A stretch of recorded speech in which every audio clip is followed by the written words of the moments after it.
रे पगली।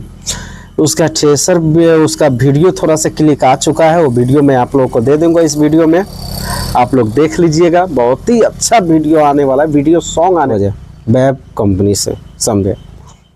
यानी कि माहौल बदले वाला वो बदल दिया, समझ गया, अच्छा खासा ट्रेंडिंग में चला गया उस पे, यानी कि अब सब गा रहे हैं, ठीक है। तो जिस तरह से आपने उस गाने को प्यार दुलार दिया है, उसी तरह और ऐसा ही जोर लगा के थोड़ा इस गाने को भी आप इतना प्यार दे दीजिए, इतना दुलार दे दीजिए कि ये भी ट्रेंडिंग में चले।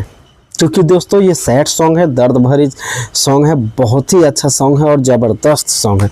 यानी कि आप जान सकते हैं, जब यानी कि गाने का टाइटल है, नाम है रे पगली, तो यानी कि गाने में कितना दर्द होगा।